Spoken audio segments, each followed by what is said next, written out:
এবার ঠিকঠাক শোনা যাচ্ছে? হ্যাঁ মানে এবার ঠিক আছে।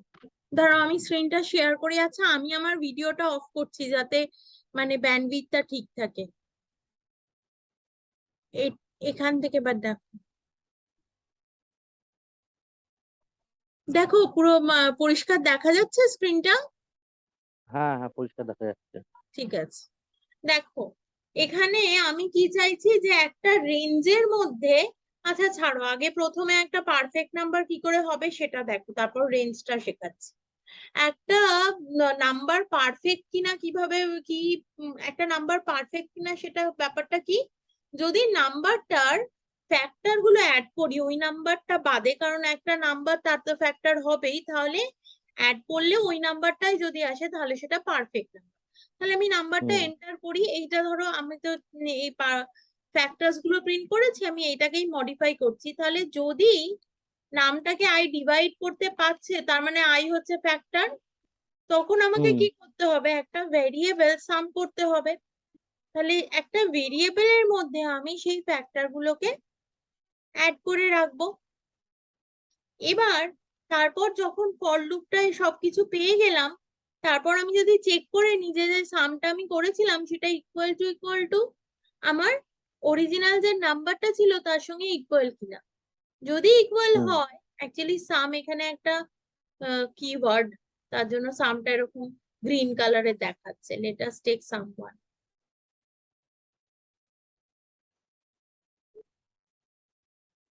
হয় তাহলে এরকম প্রিন্ট করবো যে পারফেক্ট নাম্বার।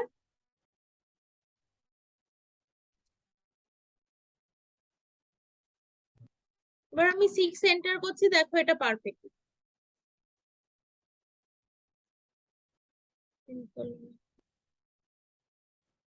ধরো এটা প্লাস অব্দি গেছে, প্লাস অব্দি যাবে না। ঠিক আছে, কারণ পারফেক্ট নাম্বারের ক্ষেত্রে ওই নাম্বারটা নিই না তো, তার জন্য হুম। এতবার রান করিয়েছে।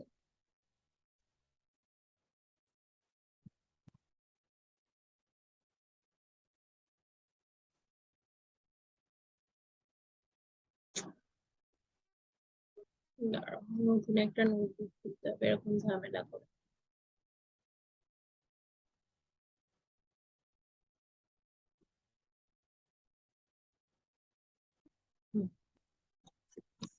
পারফেক্ট নাম্বার আবার রান করাই।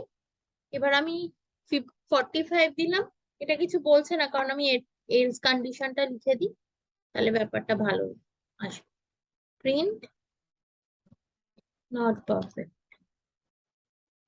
ঠিক আছে, হুম দেখো যেটা পারফেক্ট নয় নট পারফেক্ট আসবে, বুঝতে পেরেছো?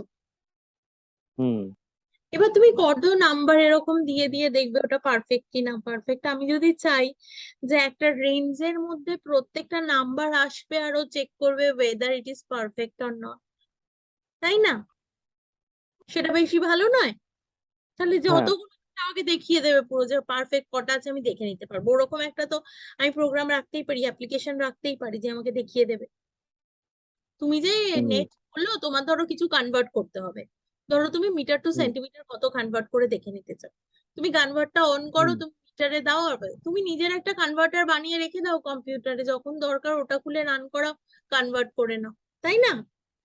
ওই কোডই হ্যাঁ তো লেখা আছে সব জায়গায়। তো আমি এখন দেখতে চাই যে কটা পারফেক্ট নাম্বার আছে 1 থেকে 1000-এর মধ্যে।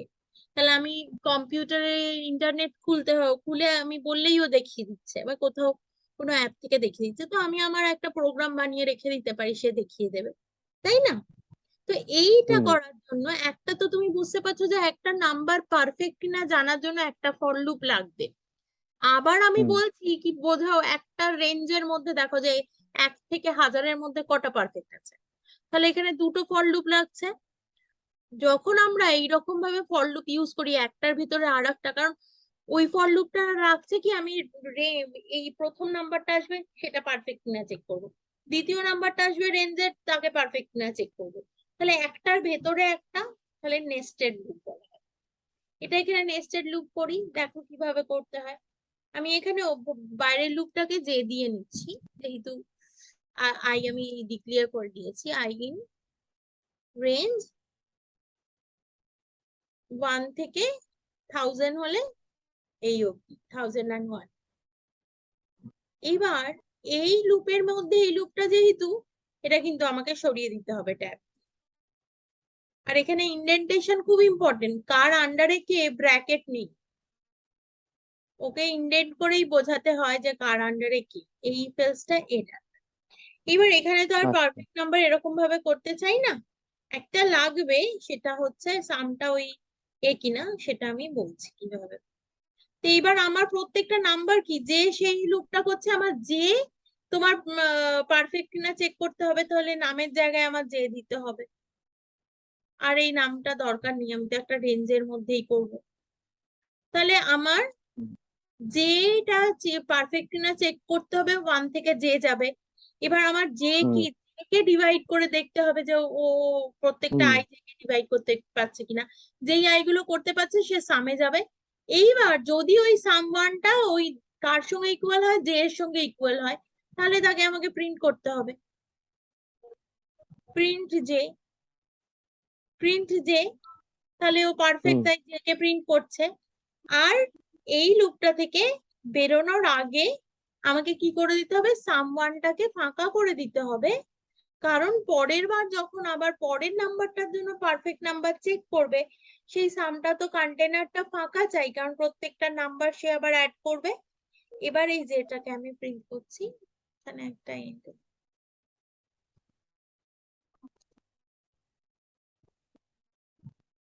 দেখো এসে গেল।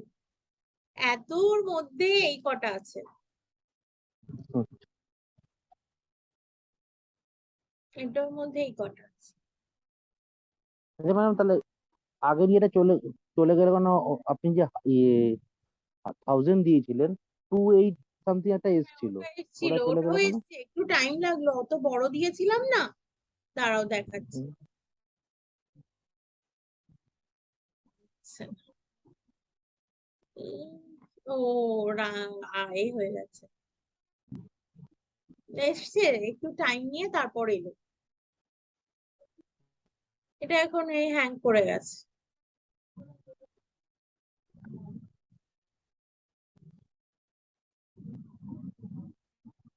অনলাইন কম্পাইলারের,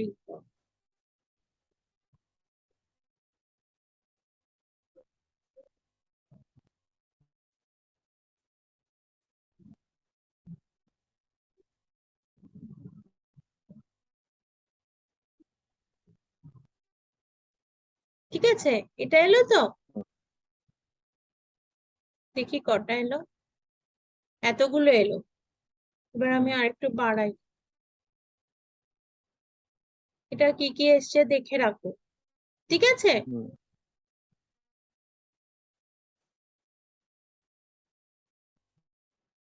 টাইম লাগছে, আসবো। ক্যালকুলেট করছে তো। বলো তো এত স্লো কেন, এত স্লো কেন? ও প্রত্যেকটা পাইথন প্রত্যেকটা কম্পাইলার ক্যালকুলেট করতে স্লো, করতে যাচ্ছে। না? হ্যাঁ। পাইথন কম্পাইলার খুব স্লো, আচ্ছা। তুলনামূলক সি, সি প্লাস প্লাস এর।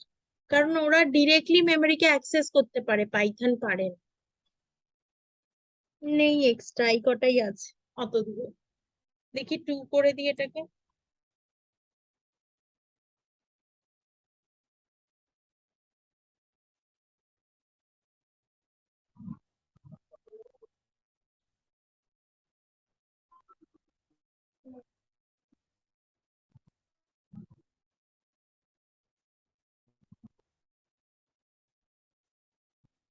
থাক, ও পরে যদি কোনো কিছু বার করে দেখতে পাবো, আপাতত তো প্রচুর টাইম লাগাচ্ছে, এগুলো হ্যাঙ্গি করে গেছে।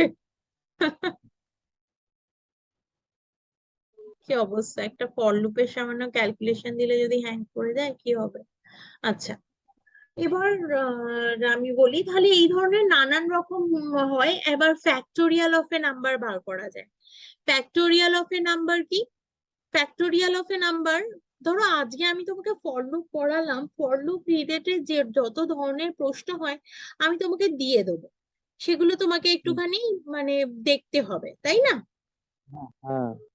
কারণ আমাদের পাইথনে ফর লুপ তো শুধু নয়, এরপর তোমাকে ফাংশন করতে হবে, তারপর তোমার ডিকশনারি আছে, ইটারেটার্স আছে, ক্লাস অবজেক্ট আছে, এক্সেপশন হ্যান্ডলিং আছে, ফাইল হ্যান্ডলিং শিখতে হবে, নামপাই দিয়ে ডেটা সায়েন্সের কাজ কি করে করতে হয় সেটা করতে হবে।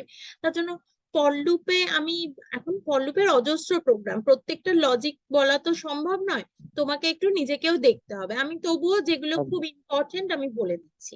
হুম।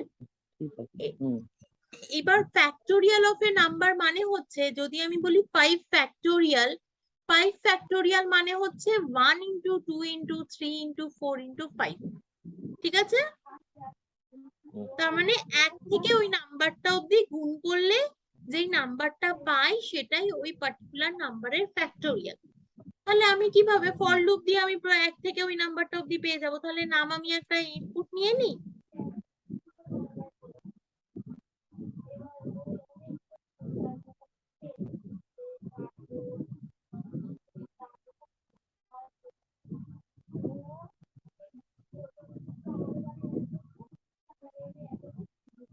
তারপর for I in range 1, num plus 1। তো মাল্টিপ্লিকেশন সাম করছিলাম কিভাবে? একটা সাম বলে ভেরিয়েবল রেখেছিলাম যার মধ্যে আমার হয়ে আসছিল। এবার আমি যদি ফ্যাক্ট বলে একটা ভেরিয়েবলকে জিরোতে করি, 0 ইন্টু কিছু তো তোমার 0 হয়ে যায় না? তার জন্য যখন আমরা কোনো ভেরিয়েবলে কোনো নাম্বার ইটসেলফ মাল্টিপ্লাই করি সেটা 1 রাখতে হয়। তাহলে ফার্স্ট টাইম ফ্যাক্ট যখন 1, তখন 1 into 1 1 হবে, তারপর i2 হবে 2 into 1 2 যাবে, তারপর i যখন 3 হবে, ফ্যাক্টের মধ্যে অলরেডি 2 আছে, 2 into 3 6 হয়ে যাবে। আবার যখন 4 আসবে তখন 6 into 4 24 হবে। আবার যখন 5 আসবে, 5 যদি ফ্যাক্টোরিয়াল হয় তাহলে আবার 24 into 5 120 ও ও রেজাল্ট। তো আমি এখানে 5 ফ্যাক্টোরিয়াল দেখো ও প্রিন্ট করাইনি, ফ্যাক্টোরিয়ালটাকে এখানে ফর লুপের বাইরে গিয়ে একটা প্রিন্ট করে দাও।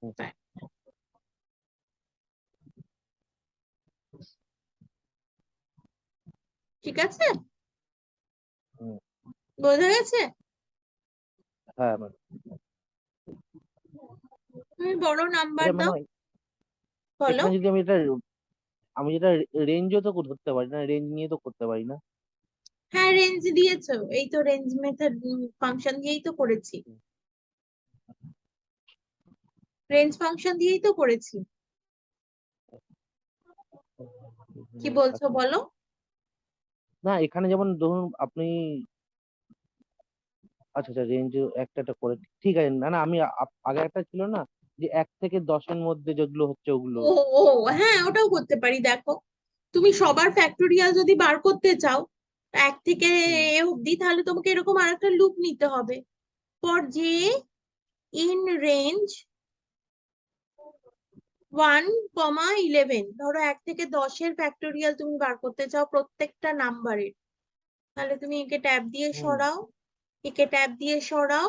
তাহলে এখানে রেঞ্জ নাম প্লাস 1 করো না, এখানে যেটার প্রত্যেকবার তুমি বার করতে চাও তাহলে জে প্লাস হুম 1 করতে হবে। ফ্যাক্ট ইন্টু আই, ঠিক আছে। এইবার তুমি যখন এইখানের মধ্যে প্রিন্ট,